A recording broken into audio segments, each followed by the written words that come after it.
সবাইকে স্বাগত জানাচ্ছি আমাদের হাতে থাকা সর্বশেষ আন্তর্জাতিক সংবাদ ও বিশ্লেষণে। আপনাদের সাথে আছি আমি আমির হামজা। প্রিয় দর্শক, আপনি কি কখনো ভেবেছেন যে একটি দেশ কিভাবে নিজের আইন দিয়ে শুধু এক জাতির মানুষকে ফাঁসির মঞ্চে তুলে দিতে পারে, আর সেই ফাঁসির মঞ্চ থেকেই কিভাবে বিশ্বের তেলের বাজার কাঁপতে পারে? মার্চ মাসে ইসরায়েলি পার্লামেন্ট নেসেটে সন্ত্রাসীদের জন্য মৃত্যুদণ্ডের আইন পাশের পর এবার নতুন ফাঁসির মঞ্চ বানাচ্ছে ইসরায়েল, যেখানে দণ্ডপ্রাপ্ত ব্যক্তির পরিবারের সদস্যরা যাতে ফাঁসি কার্যকরের দৃশ্য সরাসরি দেখতে পারেন সেজন্য বিশেষ বুথের ব্যবস্থা রাখা হয়েছে। আর এই আইনটি এমনভাবে প্রণয়ন করা হয়েছে যাতে শুধু ফিলিস্তিনিদেরই সন্ত্রাসী অভিহিত করে ফাঁসি দেওয়া যায়। প্রধানমন্ত্রী বেঞ্জামিন নেতানিয়াহুর জোট সরকারের প্রভাবশালী অংশীদার জাতীয় নিরাপত্তা মন্ত্রী ইতামার বেন গিভির একটি ভিডিওতে নতুন ফাঁসির মঞ্চ নির্মাণের বিষয়ে অহংকার করে বক্তব্য রাখেন। তার কট্টরপন্থী ওৎজামা ইহুদিত পার্টির অফিসিয়াল ইনস্টাগ্রাম অ্যাকাউন্টে পোস্ট করা ভিডিওতে তিনি বলেন, এই ফাঁসি কার্যকরের স্থানে ভুক্তভোগীদের পরিবারের সদস্যদের জন্য ফাঁসি দেখার বিশেষ বুথ বা গ্যালারি থাকবে এবং এই স্থানে শুধুমাত্র সন্ত্রাসী অপরাধে দোষী সাব্যস্ত হওয়া ফিলিস্তিনিদেরই ফাঁসি দেওয়া হবে। অজ্ঞাত একটি স্থানে তার পরিদর্শনের সময় ধারণ করা ভিডিওতে তিনি নির্মাণাধীন স্থানটির দিকে আঙুল উঁচু করে বলেন, এটি এমন একটি জায়গা যেখানে সন্ত্রাসীদের মৃত্যুদণ্ড কার্যকর করা হবে। তিনি আরও বলেন, আমি কারাগারে সন্ত্রাসীদের অবস্থা আরও শোচনীয় করার প্রতিশ্রুতি দিয়েছিলাম, আমরা তা রেখেছি। আমি সন্ত্রাসীদের জন্য মৃত্যুদণ্ড আইন পাশ করার প্রতিশ্রুতি দিয়েছিলাম, আমরা তা করেছি। আর এখন মৃত্যুদণ্ড এবং ফাঁসি কার্যকরের কেন্দ্রকীয় রূপ নিতে শুরু করেছে। ইসরায়েলি গণমাধ্যমে প্রকাশিত ছবিতে দেখা গেছে একটি ঘেরাও এলাকায় নির্মাণ কাজ চলছে, যা একটি কারাগারের কাছাকাছি। এই আইনে সামরিক আদালতগুলোকে সন্ত্রাস সম্পর্কিত মামলায় একমাত্র শাস্তি হিসাবে ফাঁসির মাধ্যমে মৃত্যুদণ্ড দেওয়ার নির্দেশ দেওয়া হয়েছে এবং এটি কেবল মারাত্মক হামলায় দোষী সাব্যস্ত ফিলিস্তিনিদের ক্ষেত্রেই প্রযোজ্য হবে। বেন গিভির গত মে মাসে একটি ফাঁসির দড়ি সম্বলিত বার্থডে কেক কেটে তার ৫০তম জন্মদিন উদযাপন করেছিলেন।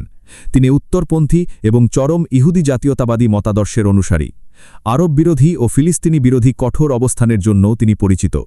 একসময় তার চিন্তাভাবনাকে উগ্র এবং প্রান্তিক মনে করা হলেও ২০২৩ সালের ৭ অক্টোবরের হামাস হামলার পর তার জনপ্রিয়তা নাটকীয়ভাবে বেড়ে যায়। তিনি ২০২২ সাল থেকে জাতীয় নিরাপত্তা মন্ত্রী হিসাবে দায়িত্ব পালন করছেন। গত মে মাসে তার পোস্ট করা একটি ভিডিওতে গাজায় আটককৃত ত্রাণকর্মীদের হাত বাঁধা অবস্থায় হাঁটু গেড়ে বসিয়ে রাখা হয়েছে বলে দেখা যায়। গত ১৬ই আগস্ট একটি পডকাস্টে তিনি প্রতি রাতে গাজায় ৩০ থেকে ৪০ জন ফিলিস্তিনিকে হত্যার প্রস্তাব দিয়েছিলেন এবং গাজা থেকে ফিলিস্তিনিদের গণ অভিবাসনের কথা বলেছিলেন। তার নিয়ন্ত্রণে থাকা কারাগারে ফিলিস্তিনি বন্দীদের কম খাবার দেওয়া সহ নানা ধরনের নির্যাতনের অভিযোগও রয়েছে। গত বছর ফ্রান্স, আয়ারল্যান্ড ও যুক্তরাজ্য তার ওপর নিষেধাজ্ঞা জারি করেছিল। এদিকে কাতারে আটক ইরানি পাইলটদের সাথে ইরানের একটি বিশেষজ্ঞ দলের সাক্ষাতের অনুমতি দিতে কাতার সম্মত হয়েছে বলে জানিয়েছেন ইরানের সামরিক কর্মকর্তা ব্রিগেডিয়ার জেনারেল মোহাম্মদ বাকের জাদে। তিনি বলেন, কাতার ও কুয়েতে আটক ইরানি বন্দীদের বিষয়ে অনুসন্ধান চলছে। আন্তর্জাতিক রেড ক্রস কমিটিকে আটক পাইলটদের দেশে ফিরিয়ে আনতে দ্রুত কাতারে একটি এয়ার অ্যাম্বুলেন্স পাঠানোর আহ্বান জানান। তার দাবি, পাইলটরা গুরুতর আহত এবং অসুস্থ। যেখানে তাদের রাখা হয়েছে সেই জায়গাটি উপযুক্ত নয়, তাই তিনি দ্রুত তাদের স্থলভাগে সুসজ্জিত হাসপাতালে ভর্তি করার আহ্বান জানান। কুয়েতে আটক অন্যান্য ইরানিদের সাথে রাষ্ট্রদূতের সাক্ষাতের অনুমতি দিতে কুয়েত প্রাথমিকভাবে সম্মতি জানিয়েছে, যা তাদের মুক্তির আশা তৈরি করেছে। তিনি ৪টি জেনেভা কনভেনশন অনুযায়ী বন্দীদের অধিকার সম্মান এবং পরিবারের সঙ্গে যোগাযোগের ব্যবস্থা করার আহ্বান জানান। একই সঙ্গে আইসিআরসিকে ভিডিও কলের ব্যবস্থা করারও অনুরোধ করেন।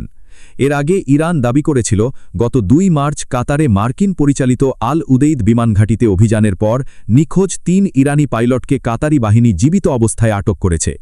৪ পাইলটের মধ্যে ব্রিগেডিয়ার জেনারেল মাজিদ কাজেমি নিহত হন এবং তার মৃতদেহ ডিএনএ পরীক্ষার মাধ্যমে শনাক্ত করে ইরানে ফিরিয়ে নেওয়া হয়। বাকি ৩ জন জাওয়াদ সালেহি, আব্দুল মাজিদ দাশতিয়ান ও ওমরান বেহরাবিয়েশিনকে শনাক্ত করা হয়।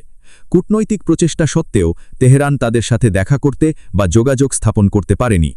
কাতারি কর্তৃপক্ষ নিখোঁজ ইরানি বিমান সেনাদের বিষয়ে কোনো তথ্য থাকার কথা অস্বীকার করেছে। অন্যদিকে যুদ্ধের দীর্ঘস্থায়ী প্রভাবে বিশ্বের তেল সরবরাহে বড় অনিশ্চয়তা তৈরি হলেও মধ্যপ্রাচ্যের তেল উৎপাদক দেশগুলো নতুন কৌশলে সেই সংকট সামাল দেওয়ার চেষ্টা করছে।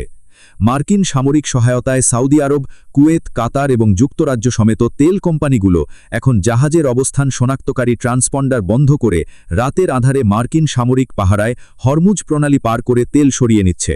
এই কৌশলে বাণিজ্যিক জাহাজগুলো সরাসরি ইরানি হামলার ঝুঁকি না নিয়ে পারস্য উপসাগর থেকে হরমুজ প্রণালী পেরিয়ে ওমান উপসাগরে পৌঁছচ্ছে। সেখানে অপেক্ষমান ক্রেতাদের ট্যাঙ্কারে তেল স্থানান্তর করে খালি জাহাজগুলো আবার ফিরে যাচ্ছে। গ্রিক মালিকানাধীন বিশাল তেলবাহী জাহাজ কিকুর উদাহরণে দেখা যায়, গত 25 জুলাই কাতারের মাসাইদ টার্মিনালে নগর করে 4 দিন পর তেল নিয়ে হরমুজ অতিক্রম করে। 31 জুলাই দুপুরে দুবাই উপকূলের কাছে তার AIS ট্রান্সপন্ডার বন্ধ হয়ে যায় এবং পরের দিন সকালে হরমুজের অন্য পাশে তার সংকেত পাওয়া যায়। মার্কিন জ্বালানি বিভাগের তথ্য অনুযায়ী বর্তমানে হরমুজ প্রণালী দিয়ে প্রতিদিন গড়ে 8 থেকে 9 লক্ষ ব্যারেল তেল পরিবহন হচ্ছে। ট্রান্সপন্ডার বন্ধ করে চলাচলের কারণে প্রকৃত সরবরাহ প্রায় দ্বিগুণ হতে পারে।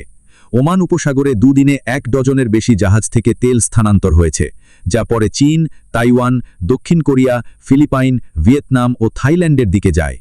কেপলারের তথ্য অনুযায়ী গত 2 সপ্তাহে হরমুজ দিয়ে চলাচল করা জাহাজের প্রায় 80% ডার্ক অবস্থায় চলেছে। সৌদি আরব প্রতিদিন প্রায় 5 লক্ষ ব্যারেল তেল পূর্ব পশ্চিম পাইপলাইনের মাধ্যমে লোহিত সাগরের ইয়ানবুর বন্দরে পাঠাচ্ছে এবং অন্যান্য দেশ আরও প্রায় 20 লক্ষ ব্যারেল তেল হরমুজ এড়িয়ে সরিয়ে নিচ্ছে। ব্রাজিল, গায়ানা ও ভেনেজুয়েলা মিলিয়ে প্রতিদিন 10 লক্ষ ব্যারেলের বেশি অতিরিক্ত তেল বাজারে যোগ করেছে। মার্কিন যুক্তরাষ্ট্র উৎপাদন বাড়িয়েছে এবং কৌশলী মজুদ থেকে 40 কোটি ব্যারেল এমার্জেন্সি তেল ছেড়েছে। চীন তার মজুদের উপর নির্ভর করে আমদানি কমিয়েছে।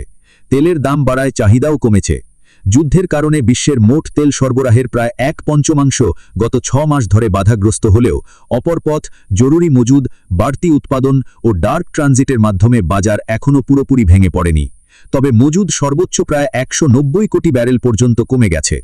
বিশ্বের 4টি প্রধান জ্বালানি পরিশোধনাগারের মধ্যে 3টিই এখন সংকটে। ইরান যুদ্ধ মধ্যপ্রাচ্যের পরিশোধনাগার ক্ষতিগ্রস্ত করেছে। রাশিয়া ইউক্রেন যুদ্ধে ইউক্রেনীয় ড্রোন হামলায় রাশিয়ার পরিশোধনাগার ক্ষতিগ্রস্ত হয়েছে। চীন রপ্তানি সীমিত করছে, ফলে চাপ পড়েছে মার্কিন উপসাগরীয় উপকূলের পরিশোধনাগারের ওপর। গ্যাস, ডিজেল ও জেট ফুয়েলের দাম অপরিশোধিত তেলের তুলনায় অস্বাভাবিকভাবে বেড়ে গেছে। মার্কিন প্রেসিডেন্ট ডোনাল্ড ট্রাম্প সম্প্রতি কৌশল পরিবর্তন করে ইরানের ওপর দীর্ঘস্থায়ী নৌ অবরোধের মাধ্যমে অর্থনৈতিক চাপ বাড়ানোর লক্ষ্য নিয়েছেন। তেলের দাম প্রতি ব্যারেল $100 কাছাকাছি পৌঁছচ্ছে। তিনি সাউথ ক্যারোলাইনায় একটি নির্বাচন প্রচারণায় সংঘর্ষকে ছোটখাটো বিষয় বলে উল্লেখ করেছেন এবং জ্বালানি তেলের দাম শীঘ্রই কমে আসবে বলে আশ্বাস দিয়েছেন। মার্কিন যুক্তরাষ্ট্রে প্রতি গ্যালন পেট্রোলের গড় দাম বেড়ে দাঁড়িয়েছে $4.11, যা গত বছরের তুলনায় প্রায় $1 বেশি। প্রিয় দর্শক, আপনি কি মনে করেন এই ফাঁসির মঞ্চ, আটক পাইলট এবং ডার্ক ট্রানজিটের খেলা শেষ পর্যন্ত মধ্যপ্রাচ্যের ভবিষ্যৎকে কোন দিকে নিয়ে যাবে? কমেন্টে আপনার মতামত জানান।